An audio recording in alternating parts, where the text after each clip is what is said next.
What's up, Tailgaters? You're in the booth with Tailgate Nate today, and the road to predict all 136 FBS level college football teams is now taking a stop in Columbia, South Carolina. We're on to yet another team out of the SEC, and this one I've also been really excited to talk about. It's time to talk about the South Carolina Gamecocks, a team that could surprise in 2025. My name is Nate Pope, otherwise known as Tailgate Nate. Thank you so much for clicking on this video and helping to support the channel. If you would like to support the channel even further, please do what it says right below me. Hit that subscribe button, and while you're at it, you might as well ring the bell, because during prediction season, turning notifications on will ensure you don't miss an upload, and you especially don't want to miss your favorite team. I'm a sports media grad delving into the professional world of sports media, and if you want to see all the cool stuff I get to do in that realm while keeping up to date what goes on this very YouTube channel, you can give me a follow on Twitter or X and Instagram. It's at TailgateNate29. Follow all the cool stuff I do,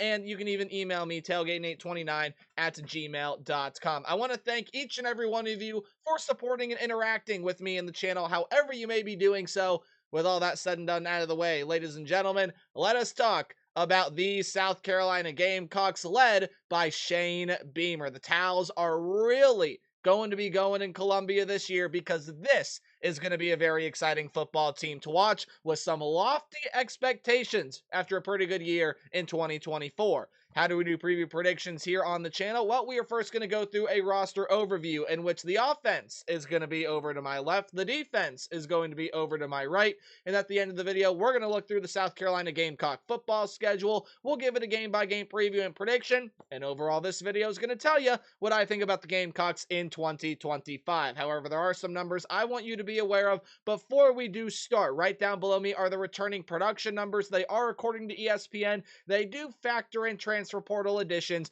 to some extent. You also have recruiting and transfer portal class ranks for the class of 2025. They are per 24/7 Sports. With all that said and done, again, just to give you an idea of some of the talent that is on this team, let's dive into some more specifics with your offense and the offensive coordinator in Mike Shula.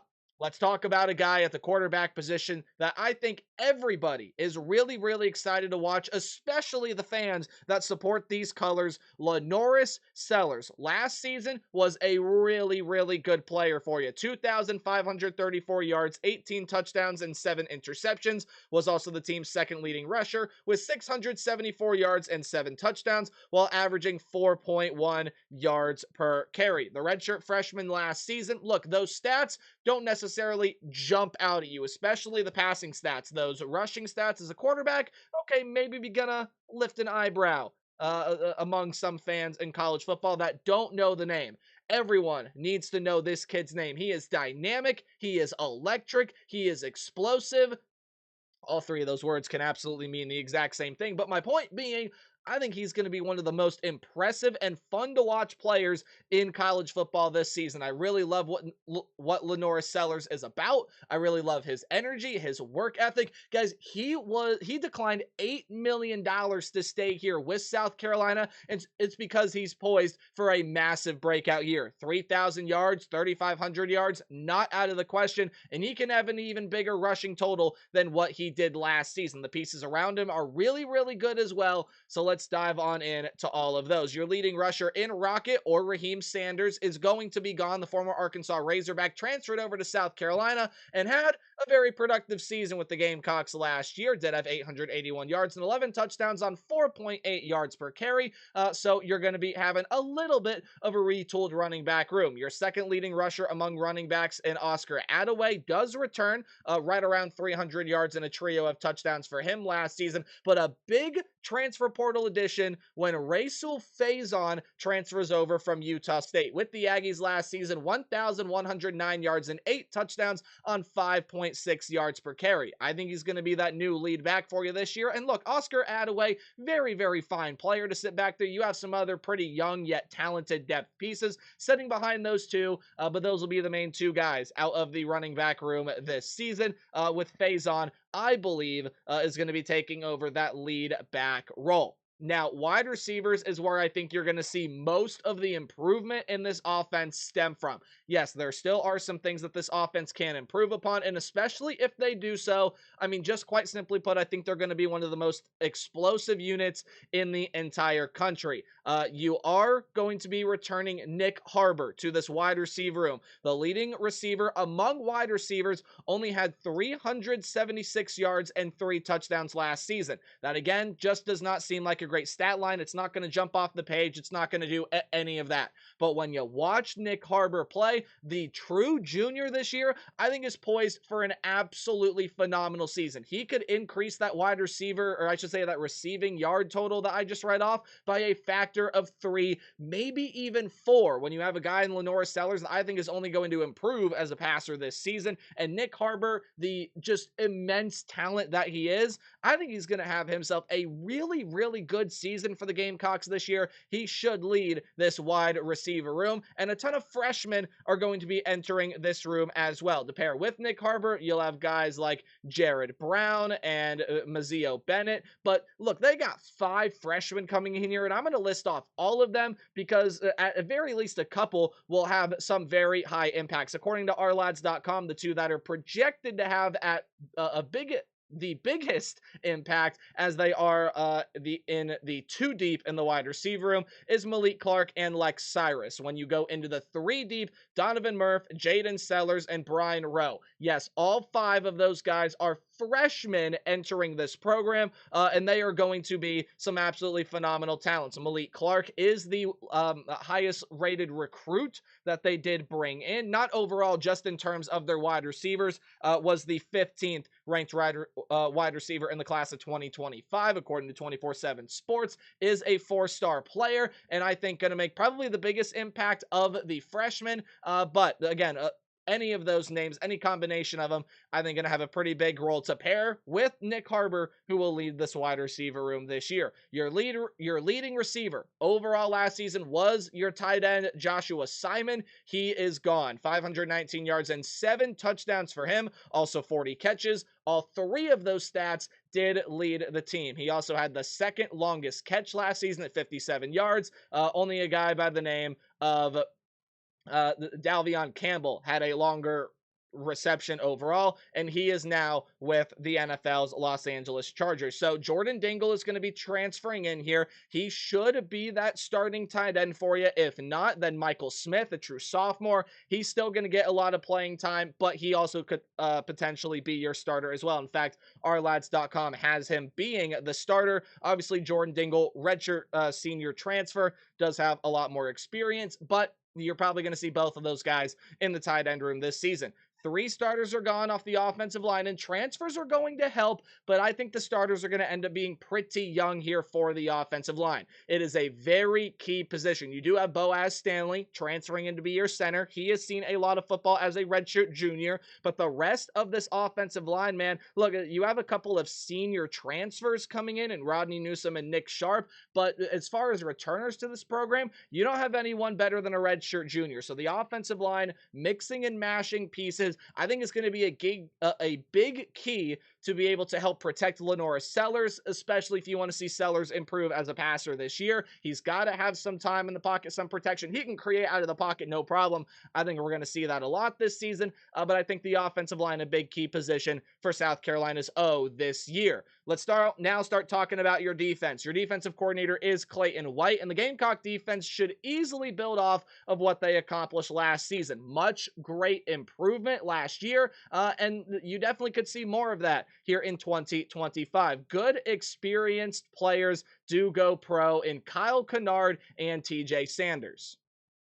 Both of those players, by the way, of course, off the defensive line. You read out what they did last year. Well, TJ Sanders, man, 51 tackles, 4 sacks, was a top 5 tackler for you. And then off the edge in Kyle Kennard, 11 and a half sacks last season. That did lead the team. Not to worry. South Carolina had one of the most impressive freshman players in the country last year. The youngster Dylan Stewart is ready to tear it up with a lot of portal pieces coming his way. Stewart last year, 23 tackles, but 6.5 sacks coming off the edge for him. A lot of portal pieces will be surrounding him this season. Damon Clowney, Xavion Hardy, Gabriel Brinlow Dindy, even a returner in Brian Thomas Jr. is going to have another high impact off the opposite edge of where Dylan Stewart will play. And look, Dylan Stewart is a phenomenal talent. Because of the portal pieces, he might not be a full-time starter, might be sort of a part-time starter, but is still going to be a really, really good player for you. And I can't wait to watch Dylan Stewart and see how much he has grown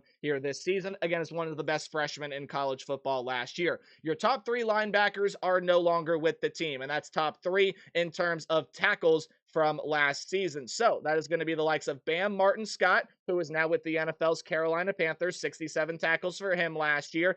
Demetrius Knight is now with the Cincinnati Bengals, and the likes of Debo Williams, also no longer with the team, 63 tackles last season. Knight had 82. So that's your second, third, and fourth leading tacklers last season. They are all gone. However, you are going to be getting some pretty solid pieces coming in here through the transfer portal. They're going to supplement, but a new group is going to need to be able to step up in a big way, much like the offensive line, a key position on the offense. I think your linebackers is a big key position on the defensive side of the ball, as well as the secondary, which we'll get to later. But Justin Okoronkwo is going to be transferring in here. Sean Murphy. But again, you need someone opposite him in this 4-2-5. They can also play a 3-3-5 and be able to run with 3 linebackers. Fred Johnson's a true sophomore. You have Jerron Willis, who's a redshirt junior. Those guys are going to play bigger roles this year, and they got to step up and deliver for the Gamecock defense. I talked about the secondary being another key, just the overall unit and overall group.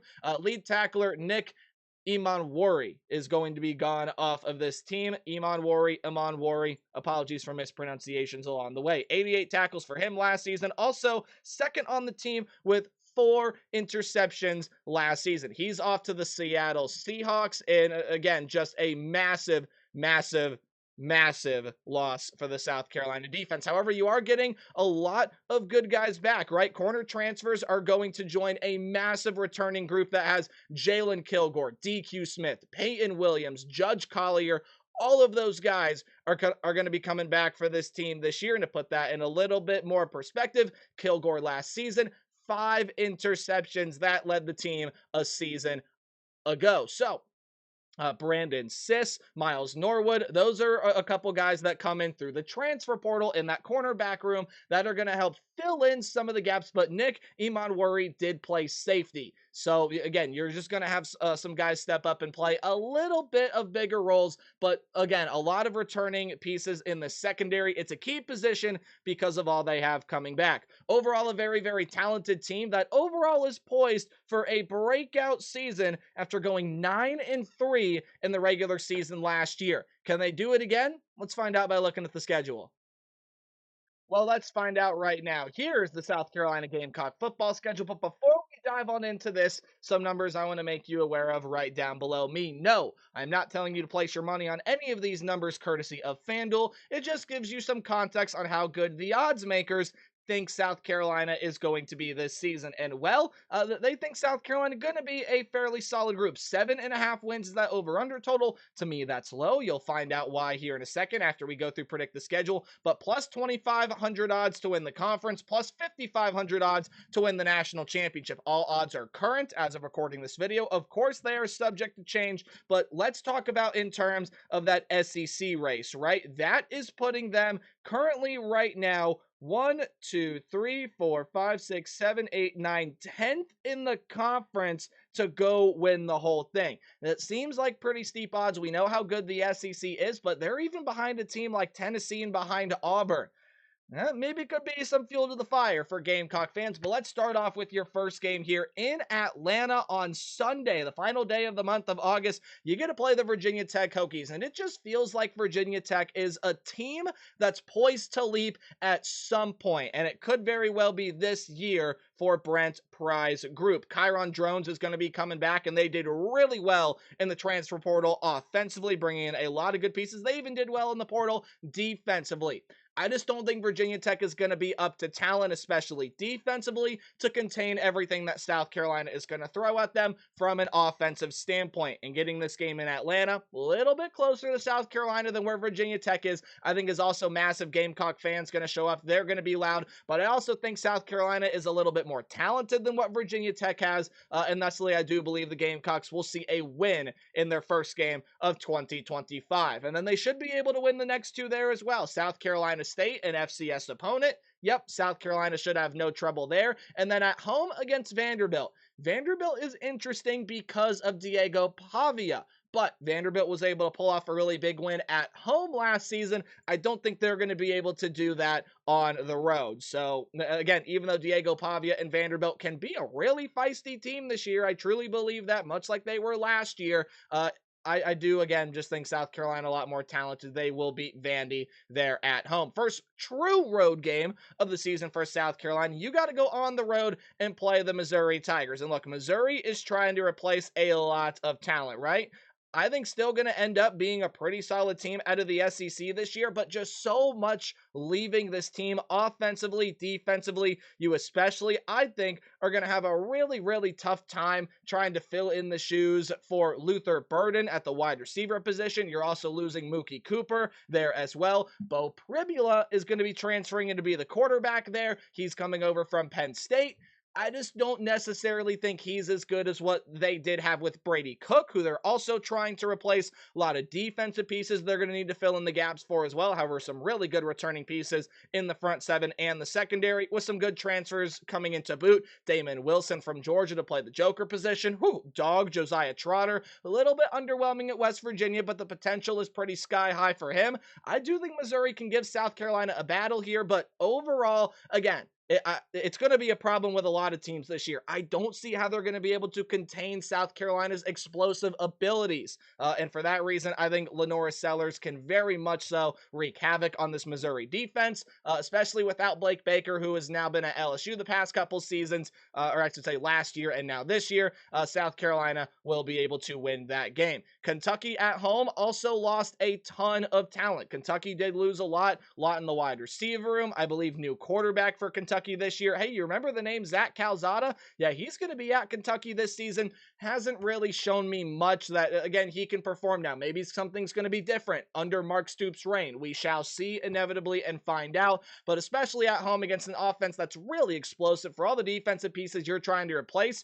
Brought in one of the best transfer portal classes, but I think it's going to take a lot to get past this South Carolina team. South Carolina starts out 5-0. Look at that. They could be ranked in the top 10. This could be a top 10 showdown after the bye week. You have to go on the road. You're playing the Bayou Bengals, and you get the LSU Tigers. LSU is going to be a great team this season, I feel. Garrett Nussmeier coming back. I mentioned Berrien Brown leaving Kentucky. He landed in Baton Rouge with LSU. Same thing with Nick Anderson, a former Oklahoma wide receiver, to pair him with Aaron Anderson. Yeah, Garrett Nussmeier's got a scary wide receiver room to throw to, on top of the fact that you also are going to be having a true sophomore in Caden Durham that is all but poised for a massive sophomore season with the LSU Tigers. Defense is going to take another jump in year two under Blake Baker, especially because you are getting Harold Perkins back from injury. When he's healthy and playing at his best, one of the best defensive players in the country. You pair him with Whit Weeks. I think this LSU team has enough to be able to slow down what South Carolina is going to do offensively. Now, they couldn't last year, but again, year one of Blake Baker, it was early in the season, trying to figure your stuff out. This one's a little bit later in the year, and there was controversy in this one last season. A lot of people feel like South Carolina should have won this game. They couldn't get that one done at home, and I think this is going to be a more improved team with LSU than what we saw last year. For all of the reasons that I've just said, on top of the fact that it's on the road in Death Valley. To expand on that previous point further, I just don't see South Carolina pulling out the win in this one. Again, they showed they can compete with LSU last year, but again, with the defense taking another big jump, and I think Garrett Nussmeier going to play with his hair on fire the entire season. I think LSU wins this game, and South Carolina gets their first loss of 2025. But I do think they're going to be able to rebound off of this loss when they play the Oklahoma Sooners. But before I give you my official prediction, you probably already know where I'm going with it, but John Mateer, Ben Arbuckle, they are both coming into this program from Washington State. That's quarterback in Mateer, offensive coordinator in Ben Arbuckle. You're getting a lot of really good pieces coming over to this Oklahoma team through the portal, even though you did lose a lot, especially in that wide receiver room. You are going to be getting Deion Burks back. Not the season we expected him to have last year. He should be a lot better this upcoming season. Defense should also get better at Oklahoma, and this is going to be a feisty Sooner team out of the SEC, but I do not think they're going to beat South Carolina, especially when those towels in the roost are going. I don't know exactly what it is they call it. The cockpit? Sure. South Carolina going to be able to win that game against the Oklahoma Sooners. Please let me know what they call that in the comment section below. I don't know why it's slipping my mind right now while I'm recording this video. As soon as I hit stop, I'll probably remember what it's called. But regardless, we got to finish out this schedule. Alabama is up next, and this is a Bama team that massively underperformed last season relative to expectation, right? When Nick Saban was here, it was national championship every single year. Last year with Kalen DeBoer coming off a national championship, the expectation was still the same. And I don't think the expectation is going to change this season either. Bama fans want to be competing for a national championship, and I think they're going to. Jalen Milroe was a very, very big loss for this team as far as what he can do with the football in his hands. You're going to get a quarterback here, no matter who it is, whether it's Austin Mack, whether it's Ty Simpson, or really anyone else in this quarterback room. It's more so going to, fit the scheme of what Kalen DeBoer wants to do. However, I do think the South Carolina team is going to be very dynamic, and there are going to be points where some teams with pretty good defenses, Alabama could be one of those teams that just struggle being able to slow down the explosive ability. On top of the fact that Bama struggled in a lot of road environments last season, that very well could be the case again this year, and what I hope is a night game in Columbia. I think the Gamecocks pull off the upset, get this one done, and the college football playoffs look well in sight. Yeah, you got two pretty difficult road games coming up here on the road against Ole Miss. I think Ole Miss is going to do to South Carolina what South Carolina could do to a lot of people the year, and that is just be more explosive, more dynamic than the opposing offense. So I do think Ole Miss wins this game. They got one of the best offensive minds two of the best offensive minds in the country with your head coach Lane Kiffin and your offensive coordinator in Charlie Weiss. I think Austin Simmons is going to be a great quarterback for him. I love what they did in the transfer portal and the defense. While it's going to regress, I don't think it's going to regress too much, and I do think they're going to have enough to be able to slow down South Carolina enough, or maybe this one turns into a shootout. I'll side with the home team here on this one in the Ole Miss Rebels. On the road against Texas A&M, even after a bye week, I do think the Aggies get you here. The Aggies, an 8-4 season last year, I know, laugh it up, pretty typical. The result could absolutely be replicated this season as well, but it feels like a team that's got a lot higher of a ceiling. Marcel Reed is that guy at quarterback for them, and I think he's going to end up having a really good season for you. They do have a lot of talent, including Le'Veon Moss coming back to be in that running back room. A lot of good defensive pieces, and Mike Elko is one of the best coaches, I think, in the country. I do think South Carolina loses back-to-back games, and with that, the playoffs might be out of reach, but if you want some good news here, you got a couple in-state teams, and I think you beat both of them. Coastal Carolina should be the easy win there right before the rivalry week against Clemson, and I do think you win that one as well.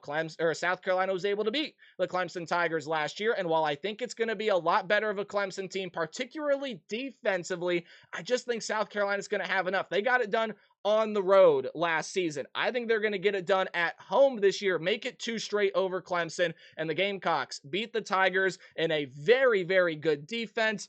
Overall, I got 9-3 for South Carolina, which honestly, even though that's a pretty good record for a team that hasn't consistently seen greatness for quite some time now, this feels like a disappointment, but the schedule is really tough. You got a lot of tricky road games, 2 Power 5 non-conference games. I think South Carolina is going to see their struggles this season at points, but overall a very, very successful year led by some of the most dynamic playmakers in the entire country. Let me know what you think about South Carolina in the comment section below. Remember to play hard but tailgate harder. See all you guys in the next video.